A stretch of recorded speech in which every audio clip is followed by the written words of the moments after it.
Hello, everyone, and welcome back. Today, we are looking at the Regular One space station. Looking at this as a research facility, there was about 112 built in total, according to Daystrom's website, which is where we're starting off here today. This was commissioned in 2284 till 2299. Now, remaining in service until 2359. We do have a diameter for the hull being 201 meters. A height overall is 212 meters, and we have roughly about 28 decks. This has a mass of 200,000 metric tons, and our crew is typically 10 to 50 personnel. We do not have any armament on board the regular one space station complexes. So, defense systems, we do have shielding, roughly going to about 21 or 216,000 terajoules. We have a light uranium single hull and a low level structural integrity field. Now, there is a docking facility on board. The internal docking bay is capable of holding shuttles and small starships. Let's see. Regular one is not capable of independent movement. It only has altitude control and or orbital adjustment only.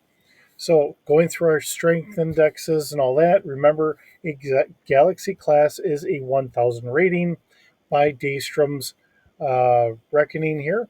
So there is no beam, torpedo, or weapon range and accuracy rating in there. Our shield strength is an 80, and our hull armor is a 0.63. So just kind of keeping it there. We do not have a speed rating or combat maneuverability. Overall strength index is a 16 by their reckoning, and we have diplomatic capability of 5 grade 7 systems. Now, the expected hull life is about 60 years, with minor refit and standard refits being every 2 years and major refits every 20 years. Now, what we do have for a write up here is mostly their speculation, but we do have in yellow a little bit of their canon source, which we will get a little dabbled in here along with the write up that they have. So, the Regula series of space stations were designed as small, flexible platforms for long duration scientific missions in isolated locations. These kinds of missions could last for years. Keeping a science team on station for that length of time would require a commitment of either a major starship asset or a fleet of small science vessels relieving one another every few months. Either of these was a significant draw on resources, while a small fixed station would offer the same capability at a fraction of resources. The stations were designed to be as simple and quickly able to build as possible while offering a maximum flexibility in equipment.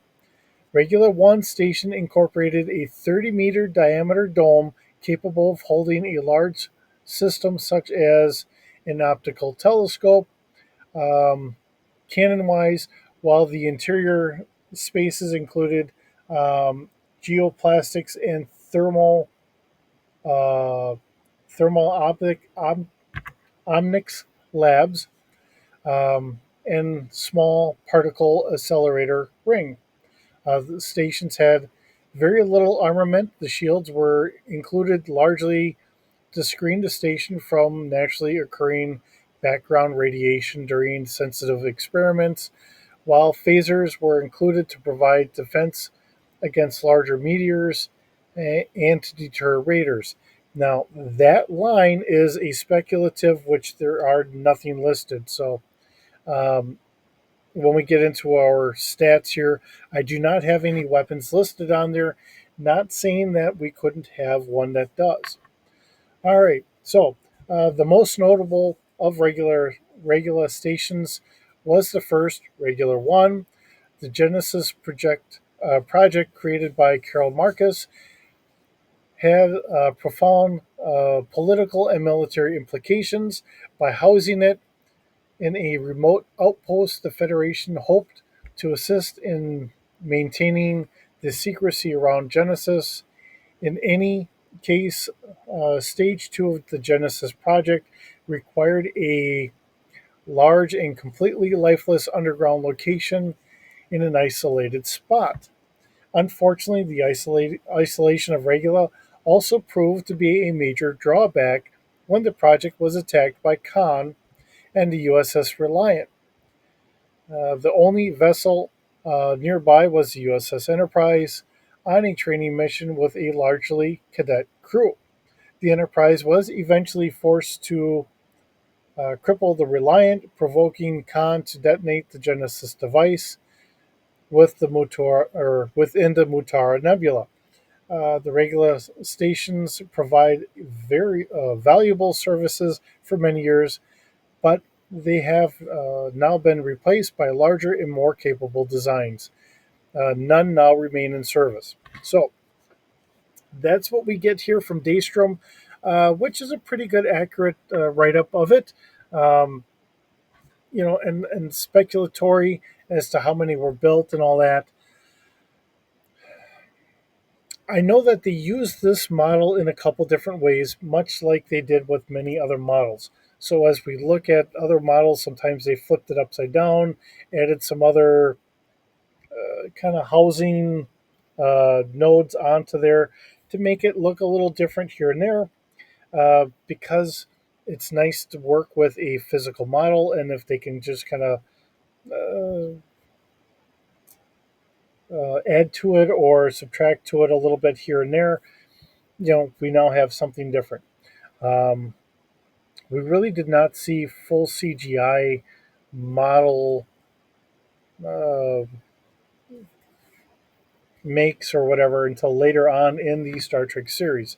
So, especially in the early movies, everything had to be done in actual physical models because we just didn't have the CGI capabilities. So, now we're going to move on over to our stats that we have in our D6 universe and see what I kind of came up with to. Okay, so the regular class space station, name Regula 1, craft facility. It's a research facility at capital scale. Now, we do have this at 201 meters for diameter and 212 meters tall. Um, Skill, I left the capital ship piloting in there for the skill, and this being roughly maybe about a size 5 um, craft in a way, in a sense it's still kind of a craft even though it's still a station. um, as listed in Daystrom, because this is all me doing this isn't from D6 Holocron. I could not find an actual D6 stat for a lot of stations, so here we are doing this in this form. We do have a crew of 10 to 50. I figured you could probably run it with a skeleton crew of 1, but then it's going to incur that plus 10 difficulty onto our rolls. Um, Honestly, I do not know how many passengers we're going to have on board here. I grabbed this just for the format from our NX class. So as I'm going through and then I redo everything, um, that's where we get our passengers from. Not really knowing what I should put in here. If it is a space station, I'll say that maybe 10 is a little low. If we go out to um, maybe 100, um, I think that would probably be something worth, a relative scale here. Cargo capacity, I do have the 8,000 metric tons, which is the same as what we had from the NX class. Again, it's still a reach for me to try and figure out exactly what this really should be because I'm not 100% certain. I'm going to say we're going to have consumables for a year. Of course, we do not have a warp drive. Um, Actually, in that manner, because I wasn't thinking about it, I don't think we're going to have a nav computer on board. because if it's not moving, obviously we don't need to have a nav computer. Maneuverability, I should probably put that as a, instead of a 1D, just as a plus one, to do station keeping. For space speed, all it is just maneuvering thrusts that are probably just your station keeping to keep everything there. Um, that's really all I got. I do have a hull strength of 2D. Um, Actually, shoot, I'm thinking I'm messing this all up here. Um, and I'm going to switch on over to our Neptune. Nope, Neptune is an older class. Intrepid. Um, Actually, maybe if I go the other way and I just see, um, what I'm really trying to do is I'm just trying to find something that's going to be small. Um, and the reason why I want something small is, this really is a very small, um, here, a Romulan runabout. What do we have? We do have hull and shields. As we look at things later on, it makes some sense there. Shields is a 2D plus one. Um, Trying to come up with what this really should be is where I'm really trying to go with this. So as I'm trying to keep this in the same flavor and the same capability. So, and something I wasn't thinking of as I was kind of working on this going along here. I didn't have the shields in there, so I really need to have a shield of something. So let's do a 2D plus one for the shield. And as I look at this, and I didn't do, take that off of there. All right, so hull of 2D plus two, shields of 2D plus one. I think that gives it a little bit of structural integrity that we really need, and enough shields to try and help any incoming meteorites or anything else from really doing any damage there. Um, Shoot, and then I forgot to do our the year that this was commissioned and all that. So let me do a little copy paste here so I can get us back on track. Um, dun, da, da, da. It's always wonderful when I'm looking at things and I think I've got it all, and then I kind of forget. I did have the decks in here, so we have that. Uh, okay, I think we got this. I think so. Passively, now these are the same sensors that we had on the NX class, uh, but they're again space station, more of just doing some basic science, and for Regula 1 itself, I don't think it had the best sensors on board. If we did do something different, our kind of office modules here or whatever, I mean, just like how we have, whether this is well, in this case, it really is, it's a telescope array. We can always add something else on board here for either a weapons emplacement, um, like extra room for extra shuttles or what have you. That is always available for something else if we really need it. But for Regula itself, not needing a lot of extra passive sensors and everything else, it's parked right next to Regula itself. Um, Being a lifeless planetoid or whatever, just trying to keep track of the crew that were doing the mining there. Again, another reason why we might have passengers of 100 for the Starfleet miners that were working on the asteroid itself. So, uh, kind of going back and forth here. So our passive scans are out to 3 kilometers, active out to 7. Our search is out to 10 kilometers, and a focus out to 400 meters. Of course, our computer system there is not very well beefed up. Just saying it's a nice, robust, but older computer system for doing our scans. Let's see, we do have the 28 decks being commissioned in 2284 to 2299. We do have the one transporter pad. Let's see.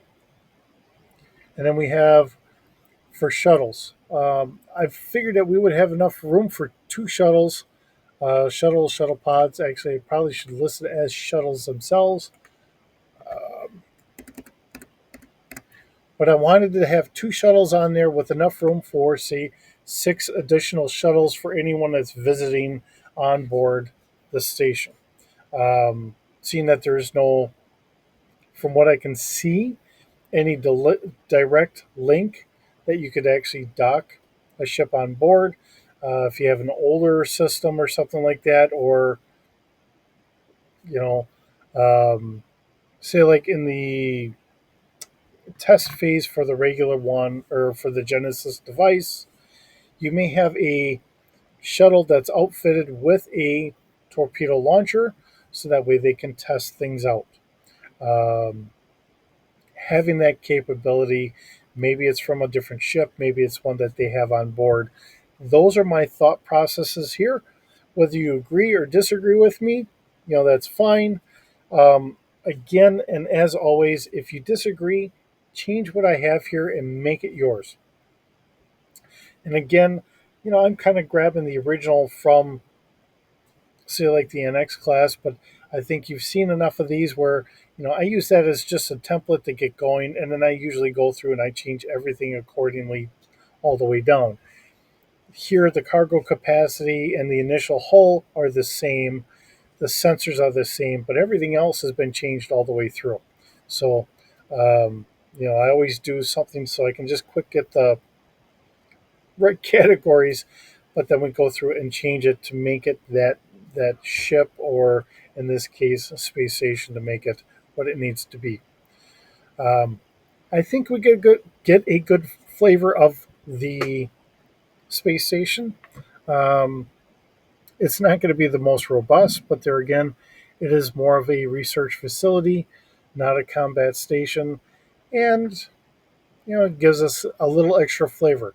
We get a lot of ships out there, but occasionally we have to find some place to sit down and visit. So, wanting to get a good flavor of a Starfleet space station, even a small one here, just for someone to stop by, say hi, and drop off some supplies.